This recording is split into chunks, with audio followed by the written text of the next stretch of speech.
Hey, it's us again. Welcome back to what might be the slowest game dev journey on YouTube. So, we've made a bit of a pivot since last video. We were working on Lightbringer, which was ambitious. Maybe a little too ambitious for where we are right now. So we've decided to put Lightbringers on the back burner and focus on something more manageable while we build up our skills. Once we've got the fundamentals down, we'll definitely return to Lightbringer, but for now, we're working on a project we're calling Hunting in the Queen's Forest. Hunting in the Queen's Forest is a medieval hunting simulator with town management aspects. Famine has beset the town. You play as the village hunter, gathering meat for your village while managing resources and keeping everyone fed. Still figuring things out as we go, but at least now our reach doesn't exceed our grasp. We've actually been pretty busy since our last video learning the fundamentals. Projectiles, terrain placement, arrow retrieval, movement systems, NPC detection, behavior trees, you know, all the technical stuff that actually makes a game work instead of just look pretty. But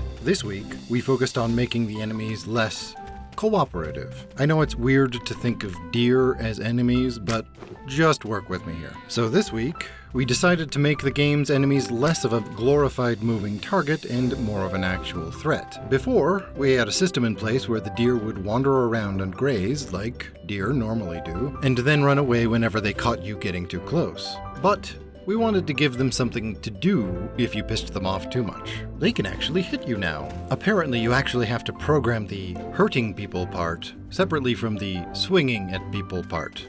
Who knew? We had to spend some time figuring out how to get them to stop hitting you twice in a row and killing you instantly, but hey, that's progress. And the animation is long enough that you can still casually walk away from combat, but that's future us's problem. They also now react to being hit. Currently, they just gracefully glide across the floor while they reel in pain because we haven't figured out how animation blending works yet. And they also cry out when you hit them because player feedback is important, even if the animation system still thinks we're ice skating. In addition, the enemies now make noise when they walk. You can really only hear it when they're practically on top of you, because that's totally how hunting deer works in real life, and not because we haven't figured out the audio range yet. Come to think of it, we probably should have started with something more threatening than deer, but don't worry. The forest has plenty of natural predators that'll make better enemies. Bears, wolves, boars, which are actually surprisingly frightening. Maybe we'll even throw in something super deadly, like a hedgehog, just to keep things interesting. Actually not too bad for a week's worth of work where one person is doing all the actual coding and the other is off with his head in the clouds. As always, feedback is appreciated. See you next week. Hopefully by then we'll have figured out how to get the deer to stop doing their best Michael Jackson impression whenever you hit them. I feel like there's an "Annie, are you okay" joke in here somewhere, but